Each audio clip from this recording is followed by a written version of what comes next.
Hermanos, feliz día del Señor. Ratifico hoy lo que en una oportunidad dije desde este púlpito, que la fe cristiana es el cuerpo doctrinal que enaltece más que ninguna otra confesión de fe o declaración de cualquier corte, enaltece en sumo grado a la figura del hombre como ser genérico de la humanidad, de lo que Teilhard de Chardin llamó el fenómeno humano.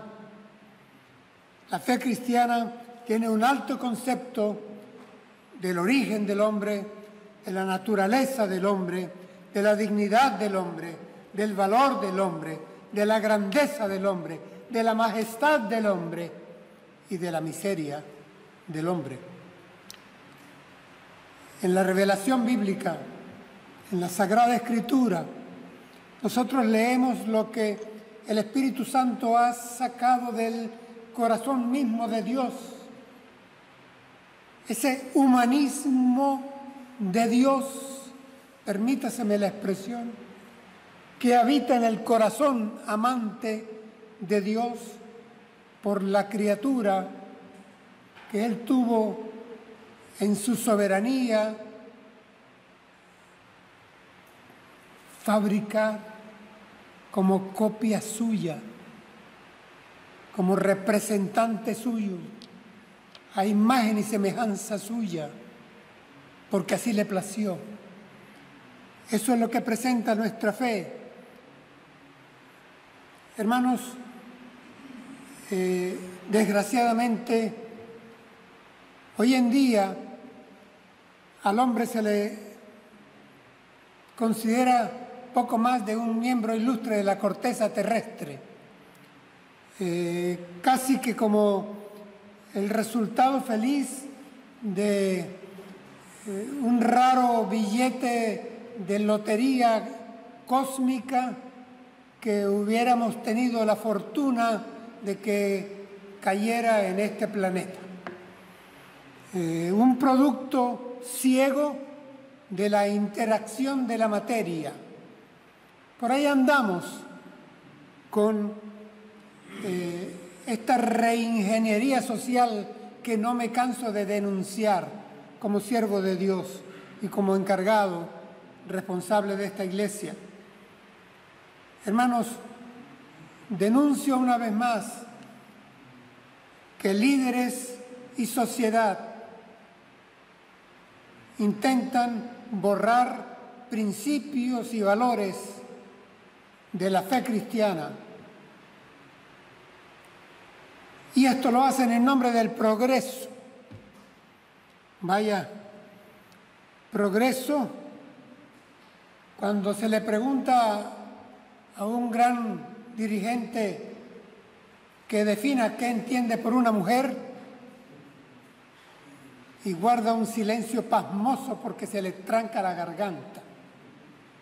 Eso se le llama progreso.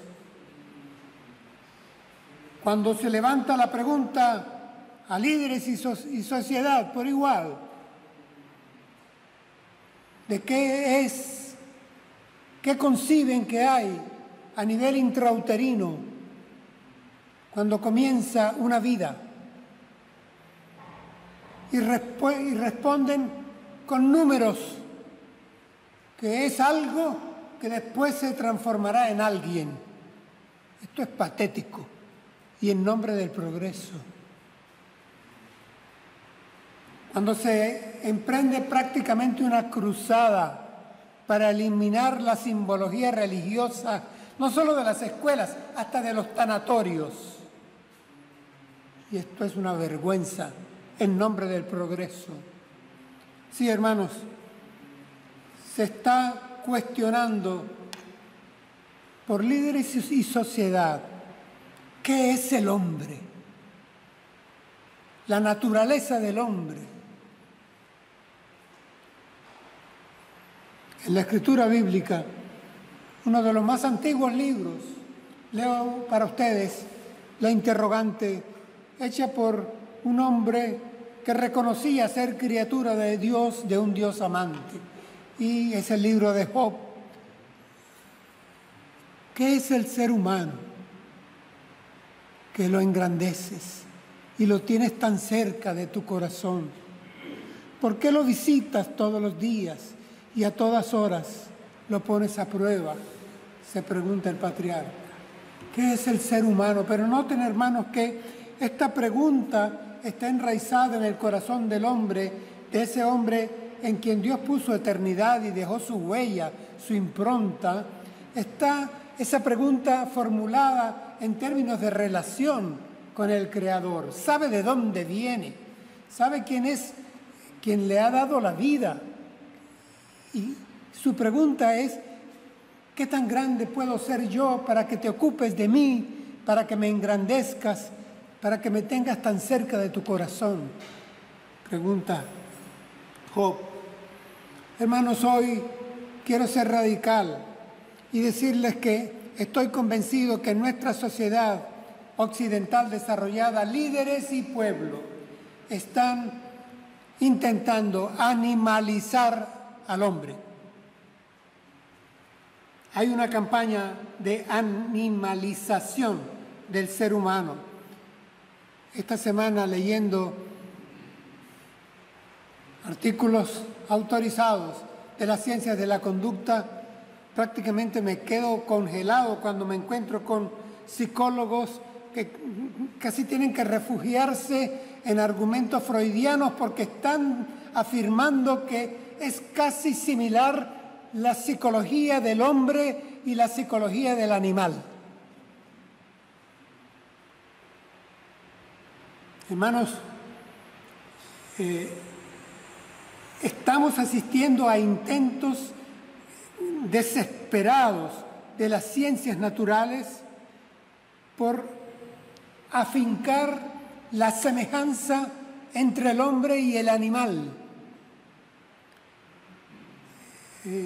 Esta prédica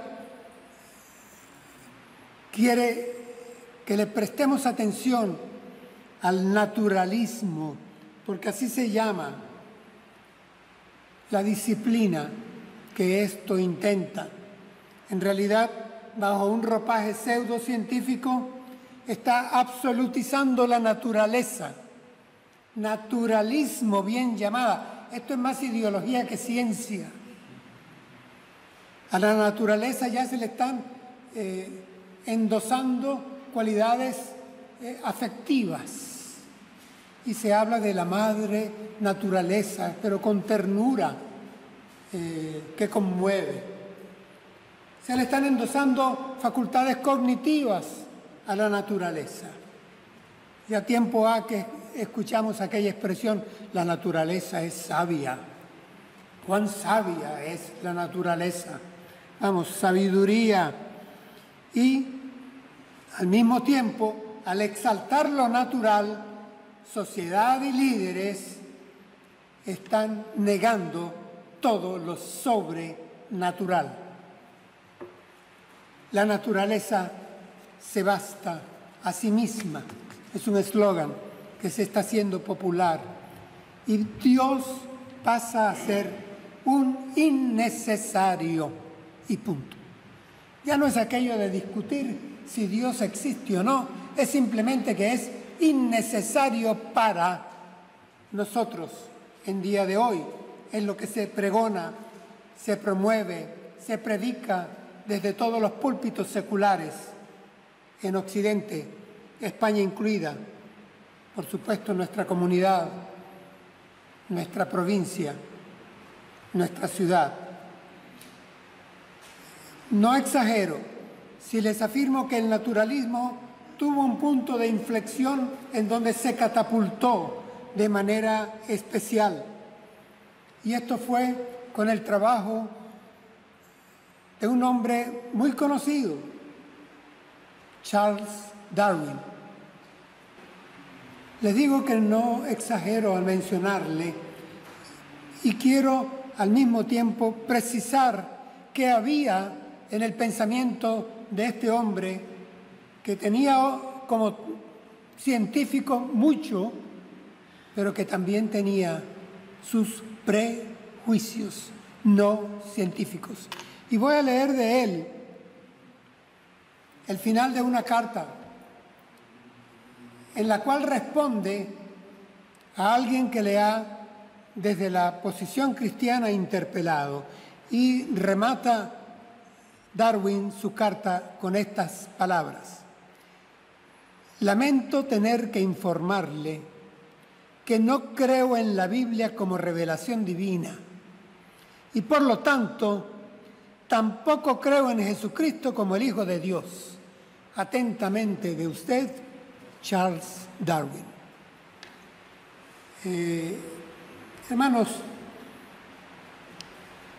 estamos asistiendo, y quiero poner luz en una faceta más del materialismo que crece a nuestro alrededor, y es aquella que intenta elevar al animal a la vez que degradar al hombre, con el intento de igualarlos, de igualarnos. No en vano, ya a los animales en muchos textos se les está llamando hermanos menores, comillas, hermanos menores. En 1970, un psicólogo, filósofo inglés, Richard Ryder, escribió lo siguiente: desde Darwin, los científicos han acordado que no existe una diferencia mágica entre los humanos y otros animales. Y si hay un continuismo físico, debe haber un continuismo moral. ¿Captamos las implicaciones que tiene el naturalismo? Si tan solo somos animales, pues habrá de entenderse que nos comportemos como animales. Como nunca, sin precedentes en la historia, estamos, insisto, viendo cómo hay un despliegue animalista en nuestras comunidades que, entre comillas, quieren llamarlas comunidades que compartimos con los animales en igualdad y plenitud de derechos. Cierro comillas. Miren que no es un asunto simplemente de cambiar el espectáculo de los circos, o de tener algunas preferencias por comidas, o de ya cuestionar si los laboratorios pueden utilizar animales en experimentación o no. Ya el asunto va un poco más allá. Hace unas pocas semanas leo de un teólogo europeo que el sufrimiento de los animales expresa como eco intenso el sufrimiento de la cruz de Cristo. Esto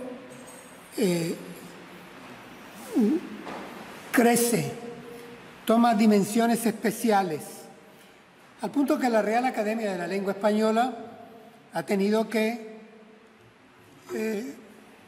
definir, poner una palabra que se llama especismo. Esta palabra es definida por el diccionario de esta manera. Atención: especismo, discriminación de los animales por considerarlos especies inferiores.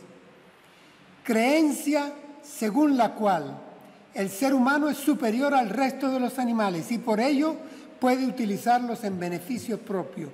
Vamos, el sabor despectivo de la definición sale por los poros. Indudablemente, pues sí, quiero decirles que desde el punto de vista bíblico, desde el punto de vista de nuestra confesión de fe, sí, nuestra confesión de fe discrimina. No somos lo mismo que los animales. Nuestra confesión de fe considera que somos superiores a los animales. Hay niveles, hay valores.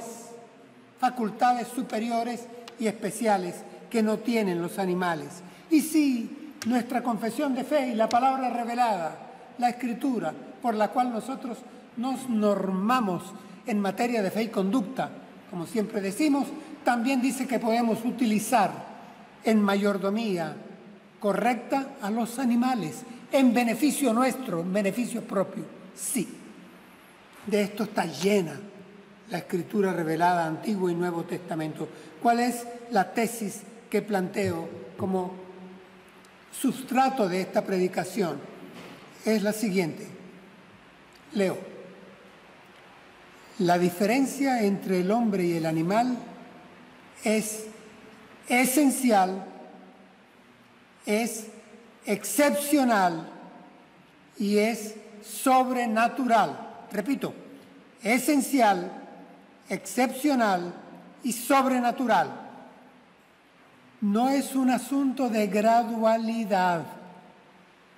Solo el hombre tiene espíritu y se asemeja a Dios por la voluntad creadora y soberana de Dios mismo. Así es, así ha sido y así seguirá siendo.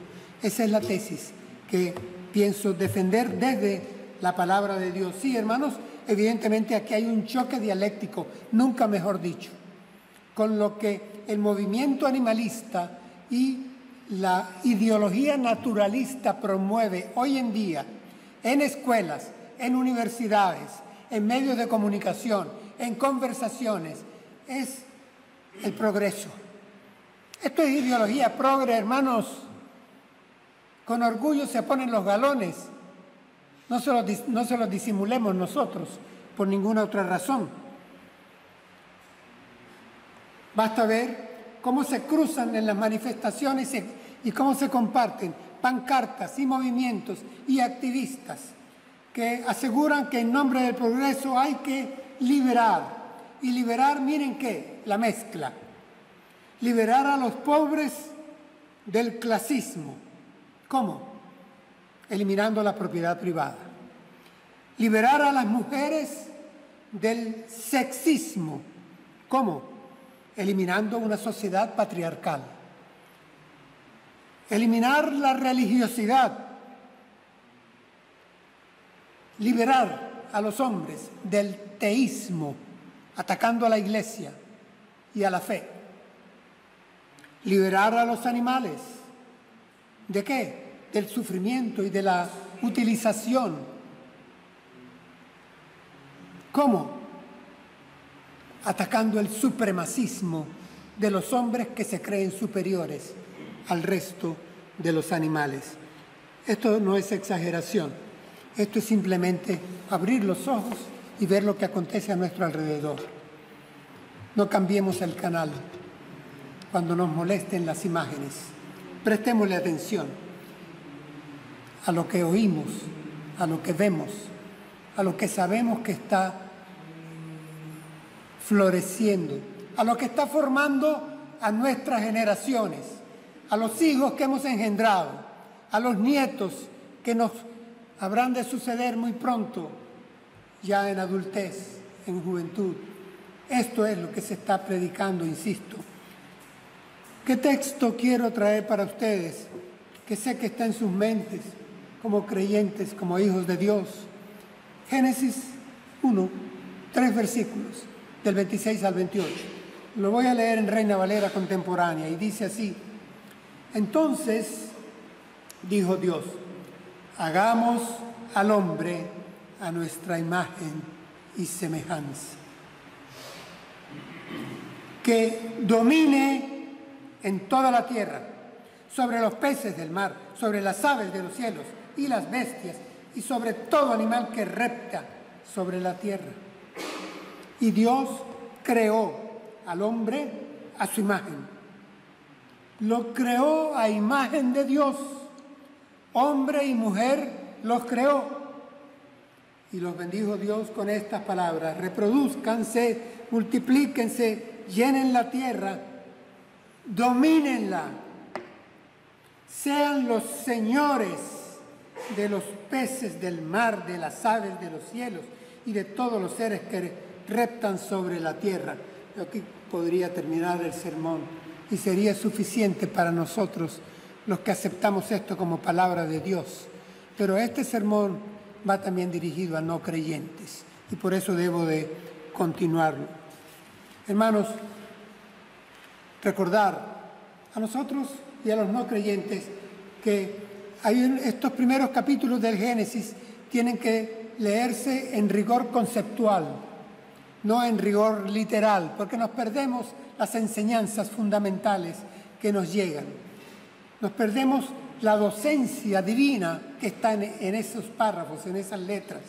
Aquí, hermanos, en esta breve lectura de estos apenas 3-4 versículos que están en la primera hoja de nuestras Biblias, se está precisando sin dudar, se está definiendo al hombre, qué es el hombre y qué es el hombre porque tiene una relación con el Dios que lo creó.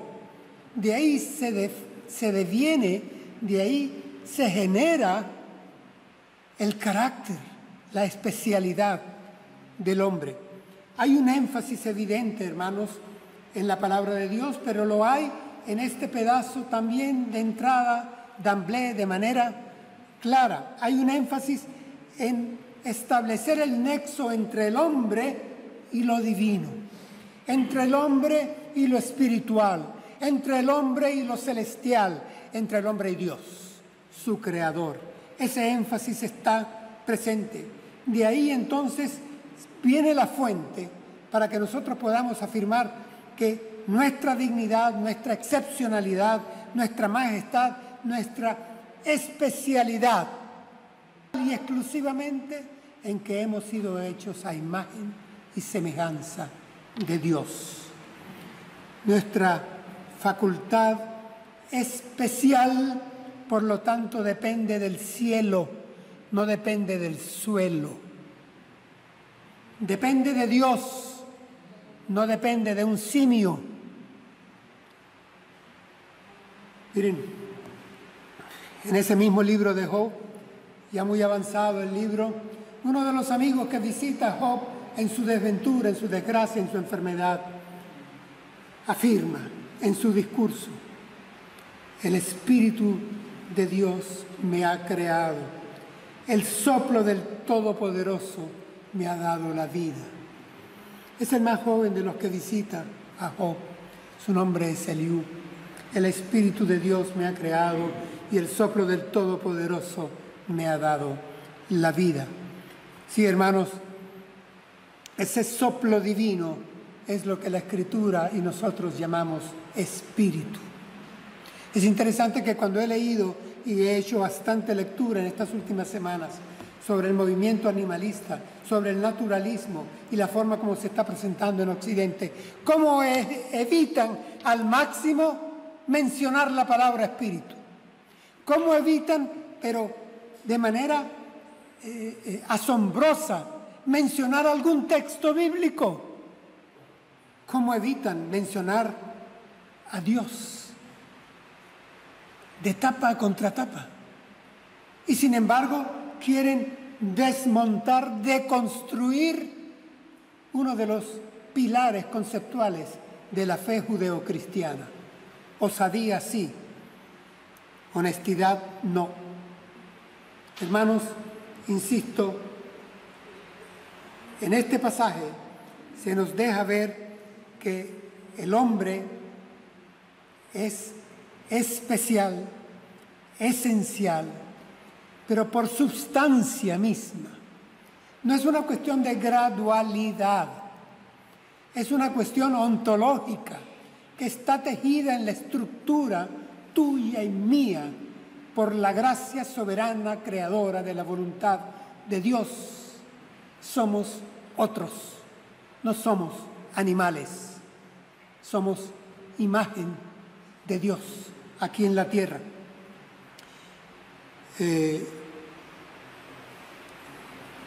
Los teólogos de la Reforma Protestante utilizaron la expresión del homo adorans, y es magistral que lo hicieron, porque somos el único ser viviente conocido en todo el cosmos que adora, siempre adora, o al único Dios verdadero o a cualquier ídolo que él se quiera forjar.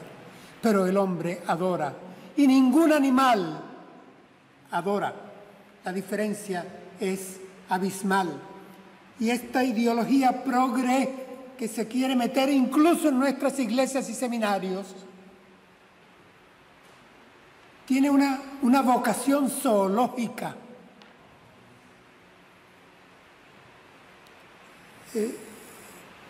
Miren, eso tiene sus consecuencias, porque no es solamente un asunto de biología, es que esto es un asunto que tiene su repercusión vital, su repercusión moral, su repercusión en las costumbres, en lo que se hace.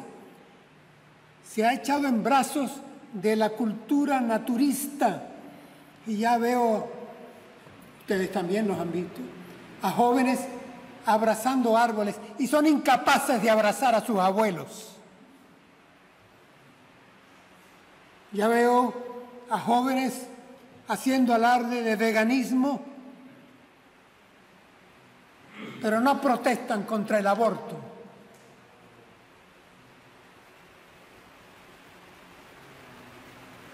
Veo a jóvenes fans del ecologismo que dejan un desastre después de sus botellones y que no paran de fumar, enrareciendo el aire que respiran los demás. Y son fans ecologistas. Esto es lo que está dando esta ideología progre, animalizando al hombre. Hasta mencionan algunos el karma, sí, pero no son capaces de hacerse responsables de sus propios actos. Y gobiernos alcahuetas les dicen que son inimputables. Hacen y deshacen, pero no se les puede llevar a juicio o hacerles responsables de algo. Prefieren el karma hindú.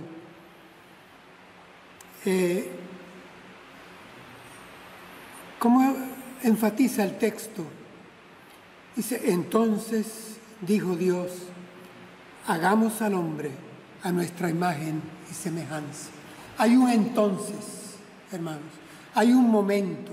Y ese momento, según la Escritura, está al final de la obra creadora de Dios. Sobre esto hablaremos en un próximo sermón. El hombre está puesto en el vértice de la creación, en el clímax de la creación de Dios. En ese entonces, después de que ya todo estuvo hecho, el principio antrópico estuvo desarrollado. Sobre esto predicaremos en próximo sermón. Entonces, dijo Dios, en ese plural trinitario que encontramos tan temprano, hagamos al hombre, hagamos a Adán. Sabemos ya todos que no está hablando de una persona. Adán quiere decir ahí humanidad, género humano. Hagamos a la humanidad, hagamos a Adán. Adán viene de Adama, Adama es la tierra rojiza del Medio Oriente. Hagamos a Adán, hagamos a la humanidad. Y será polvo, la tomaré del polvo, sí, pero soplaré la diferencia en él. Hagamos a la humanidad. Hermanos, ese soplo divino es lo que nos da el valor intrínseco, el valor ontológico único, que nos pone en una altura privilegiada, con una altura de responsabilidades también. Pero me llama la atención que dice, hagamos al hombre a nuestra imagen y semejanza. Y esos dos vocablos en hebreo, no voy a cansarles con ello. Hermanos, esos dos vocablos quieren decir, hagámoslo que sea nuestro representante. Y el otro es que sea nuestra copia.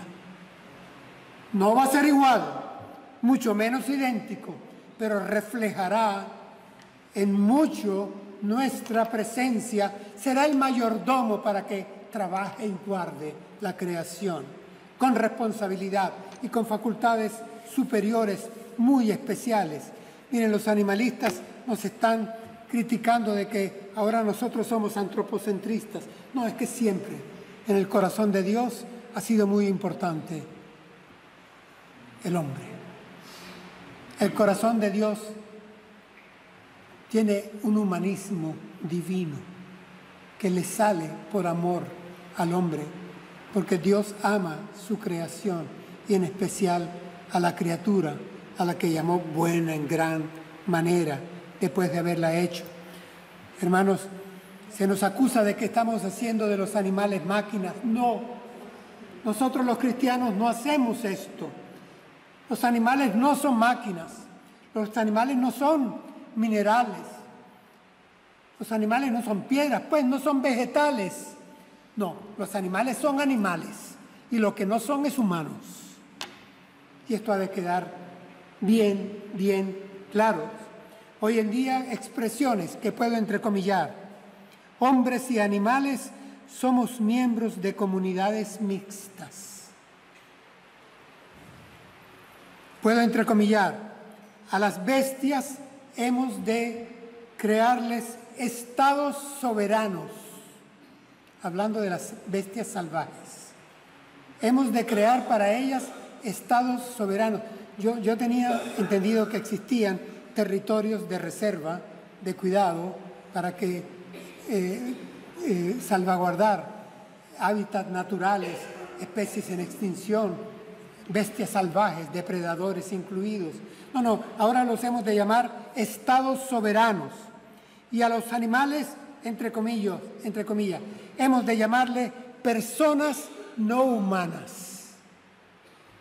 Los animales pasarán a ser ahora personas no humanas. Hermanos, esto se está conversando aquí en nuestra sociedad, aquí nuestro liderazgo lo conversa, lo planifica y es para elevar al animal en lo que pueda, no da mucho más de lo que ya tiene, sí, pero es para rebajar al hombre, porque eso sí le interesa, la animalización del hombre. Cuando descartas a Dios, ¿a imagen de quién queda el hombre?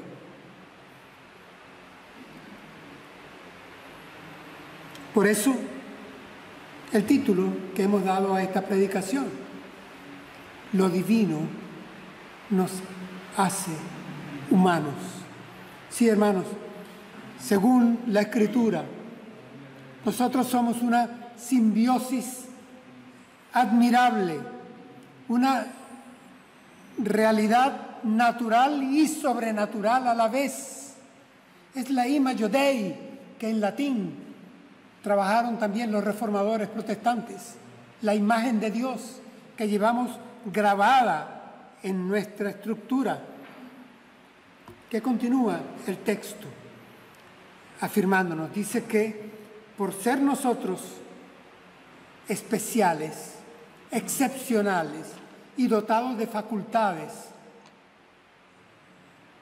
extra, dice que domine ahora entonces el hombre, que domine en toda la tierra, sobre los peces del mar, sobre las aves de los cielos y las bestias, y sobre todo animal que repta sobre la tierra.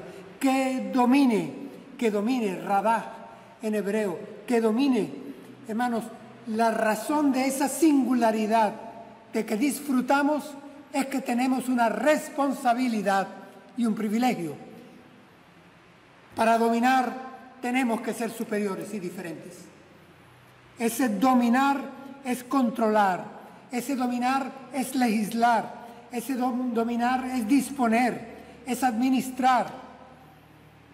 Ese dominar es tal que en esos párrafos primeros de la Biblia, la Escritura nos dice que, leámoslo con criterio conceptual, el Señor Dios formó de la tierra todo animal del campo y toda ave del cielo y, atención, los trajo al hombre para ver cómo yo los llamaría.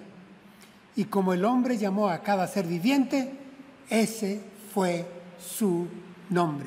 Génesis 2:19. Hermanos, la facultad de nombrar. No hay que ser un experto en cultura judaica. es que nosotros también lo acostumbramos. Cuando se le pone nombre a alguien, quien pone nombre es que tiene autoridad sobre eso. Es el propietario, es el que domina, es el Señor, es el superior, es el que controla, es el que administra, es el que manda. Ese es el que pone nombre.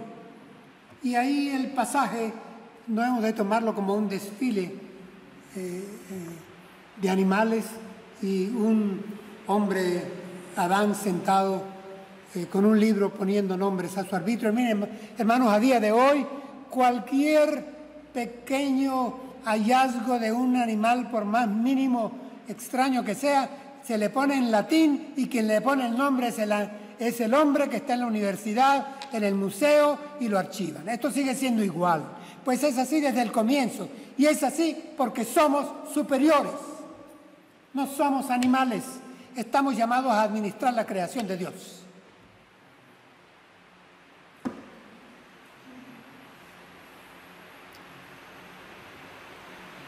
¿Cómo continúa? Dice, y Dios creó al hombre a su imagen. Y lo creó a imagen de Dios. Hombre y mujer los creó. Parece mentira que en tan solo 2 líneas, pocas palabras, y 3 veces se insista con el verbo crear. Y Dios creó, lo creó. Hombre y mujer los creó. Es Dios creando. El vocablo ahí es bara, que bien sabemos está solamente utilizado en el hebreo antiguo para la actividad de Dios, nunca para la actividad del hombre, y siempre para generar algo inédito, especial, muy especial, sin resistencia alguna. Esto es vara.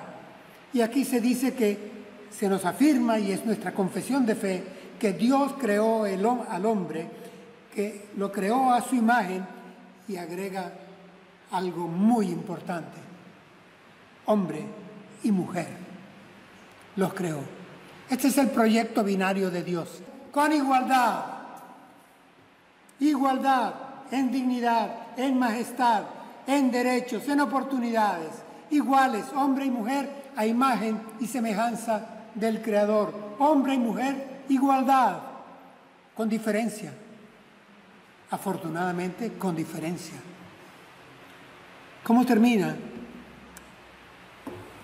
este sermón, que creo no habrá de tener mucho aplauso? No es lo que he buscado jamás. ¿Cómo termina el pasaje? Dice, los bendijo Dios con estas palabras: reproduzcanse, multiplíquense y llenen la tierra. Pero agrega algo más. Dice, domínenla. Sean los señores de los peces del mar, de las aves de los cielos y de todos los seres que reptan sobre la tierra.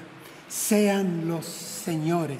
Dominen, dominen. Hermanos, el salmista hace 3000 años escribió en alabanza, dándole gracias a Dios, esto: hiciste al hombre poco menor que un Dios, y lo colmaste de gloria y de honra. Lo has hecho Señor de las obras de tus manos. Todo lo has puesto debajo de sus pies, todas las ovejas y todos los toros, todos los animales del bosque. Redundar, sí, no importa, como lo hacen los letrados. Abundemos, sí. Dominio. Hermanos, el respeto a los animales se les tiene cuando se les ubica en su correcto y justo lugar. Ese es el respeto. Nosotros no caemos aquí en esa tentación de borrar lo que en teología clásica se llama los órdenes de la creación, pues. Primero abajo estarían las rocas, los minerales, después toda la capa vegetal, después en la biosfera lo animal y luego arriba, en la cumbre, el hombre. Ese es el orden de la creación que encontramos en la Escritura. Ese es el orden de la creación que quiere borrar el movimiento animalista y la ideología naturalista. Hermanos, solo el hombre es sobrenatural. Solo el hombre, pero solo el hombre tiene espíritu y está hecho a imagen y semejanza de Dios. Solo lo divino nos hace humanos. Démosle la gloria a Dios por ello y por siempre.